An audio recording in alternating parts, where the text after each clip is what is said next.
Dėkui, gerbiamas pirmininkė, gerbiami kolegos. Mikrobangų ir rentgeno spinduliai žmogaus kūną peršvenčiantys kūno skaitytuvai leidžia pastebėti metalo detektorių neužfiksuotas skystas, birias ir plastikinės sprogstamas medžiagas. Deja, jie atskleidžia ne tik tai, kas paslėpta po drabužiais, bet ir visą žmogaus kūną. Manau, kad kūno skeneriai gali būti įtraukti į leidžiamų tikrinimo metodų sąrašą tik tuomet, kai, pabrėžiu, nepriklausoma institucija atliks išsamų moksliškai pagrįstą poveikio vertinimą.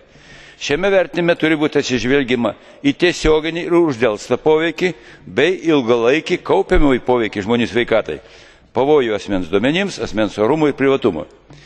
Siūlyčiau, kad reikėtų dar kartą rimtai apsvarstyti kūno skenerių naudojimų alternatyvas.